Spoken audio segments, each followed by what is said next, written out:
What's going on, everybody? It's Frito again for your Overwatch, here to break down how to increase your Widowmaker scoped accuracy and get those headshots.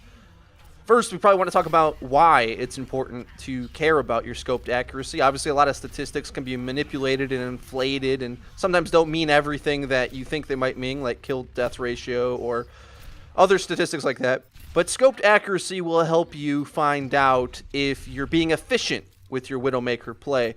Obviously, you can inflate it by shooting at Reinhardt shields all day, but really, if you know you have been playing in the mix of things and going for damage for your team and playing confrontationally, if you're doing that and getting about 50-60% scoped accuracy, you know you're probably playing pretty well.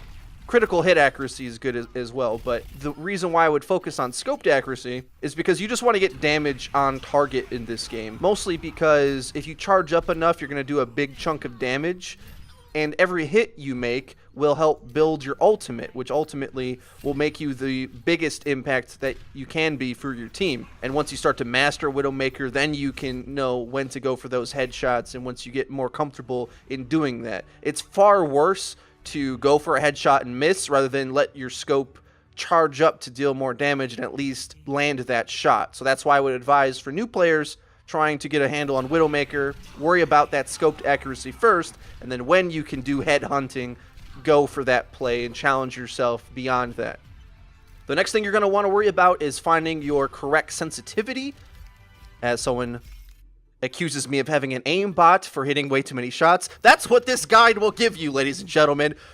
Accusations after you play so sick. So find a comfortable sensitivity. There's I could make a whole nother video on sensitivity. Personally, I have an incredibly low one. I have a massive mouse pad, play on 1 or 2 sensitivity on this game in particular. So find something that's comfortable for you, something that I feel that you should be aiming slow enough that you don't over-aim beyond the target you're trying to aim at, because most of the shots you should be taking with good Widowmaker play will be set up, where you'll be taking a look down a long line of sight and you want to make subtle adjustments.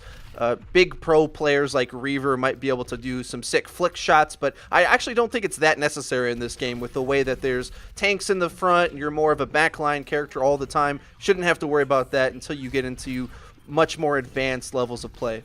Once you have your sensitivity down, then you want to think about how you're aiming. And what I mean by that is you want to track carefully the movement of the target you're looking at and keep your crosshair placed on splitting the difference of where they can go. So when you're setting up to charge a shot, like I start to take on Zenyatta and Widowmaker here, I see him strafing to the left, and my crosshair is always in a place where I'm ready to flick to the character I want to shoot at. So think of it this way, though you may think a character like Tracer counters Widowmaker, she only does if you can't hit her. So if you can get used to the distance that a Tracer can do her blink, and be ready for waiting for her to blink to that spot, you can prepare yourself to hit that shot. So the way to condense this all into a single sentence is have smart crosshair placement and split the difference between where the character is and where he can go. If it's a character that can blink or kind of jump or all of a sudden move fast,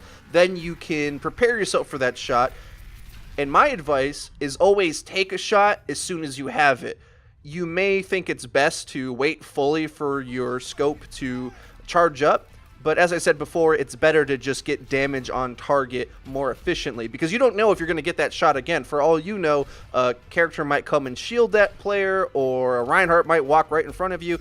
You might as well take the shots as they come to you. So be patient, wait for it to arise, and then hit it as soon as you have the opportunity. The last major point I want to make is positioning.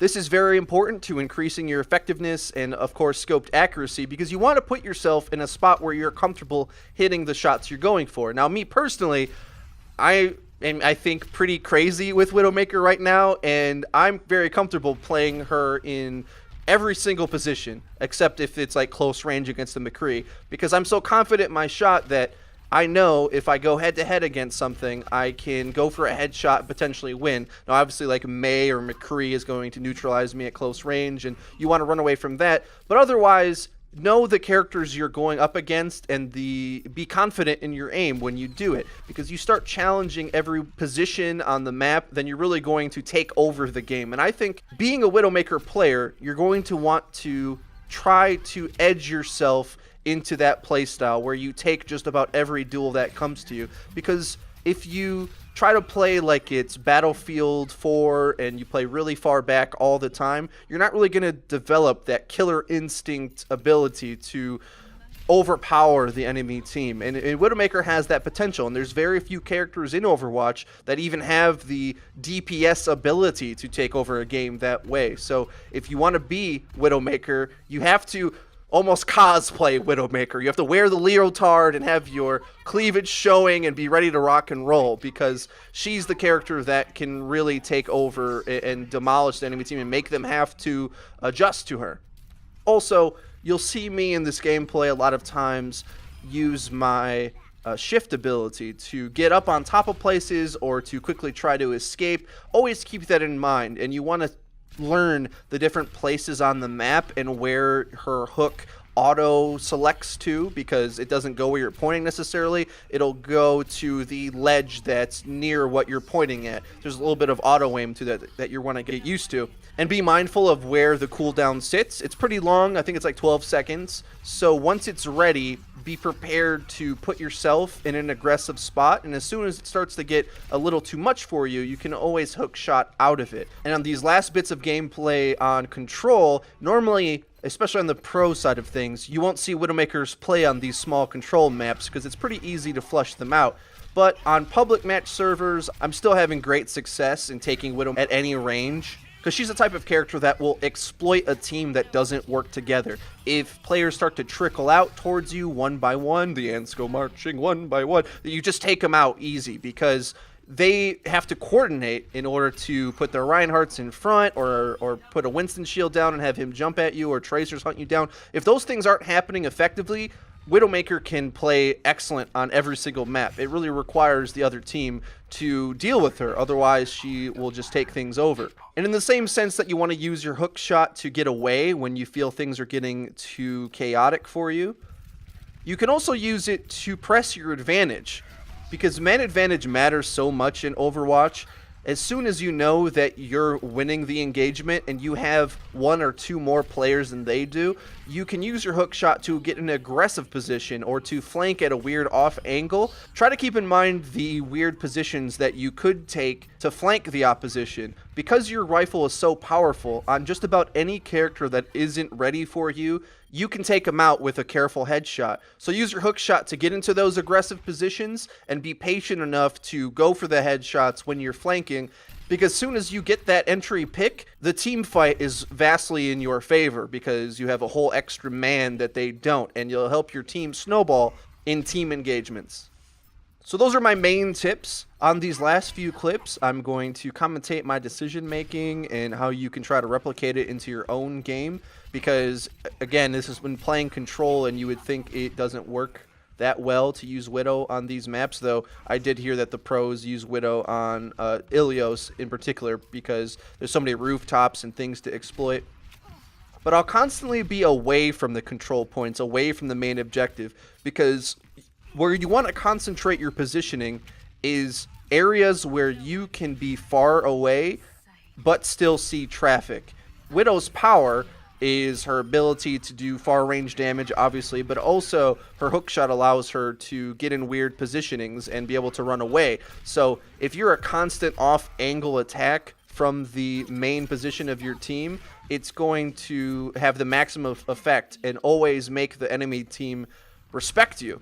Now, you might be afraid to enter a close-range engagement like this, and you probably should be as Widowmaker with a Zenyatta ulting right in front of me, but I'm so cocky with my aim, as soon as a character's out of position, I go for the headshots, and I'm able to get 2 kills in a situation where you probably shouldn't even be fighting. Once you develop your Widowmaker aim to that level of confidence, you'll really strike fear into your opposition. Now, this clip, I clear out the Zenyatta, push up onto the point at close range, and I almost headshot this soldier who's capping the point in the corner. Because I know I have so many teammates here, I'm not afraid to help out on the objective, but as soon as they start to take the objective, I go outside to zone, and because of that, the Pharah has to deal with me, meanwhile giving my teammates space to play on the objectives. And I was still even able to kill the Pharah, even though she hit me twice, with some of that careful aim that I was talking about. Again, I go to challenge the point because no one else on my team can. Pick up smart crosshair placement for where the soldier's going to come in. And then as I see them push them with man advantage, I'm just constantly backing off and looking to take what the enemy team gives me. Thank you, Pharah. Going to lay out there on a silver platter up there in the air for me to pick your head off. That's what Widowmaker's all about. As you play her and learn to master her, try to bite off what you can chew. And then once you're comfortable doing that, go for more audacious plays. Because as you see what the extent of your ability is and start to build your confidence, you can play her from any position and be comfortable dominating the enemy team. If you enjoyed the video, please be sure to subscribe, thumbs it up, share with your friends, and I'll talk to you later.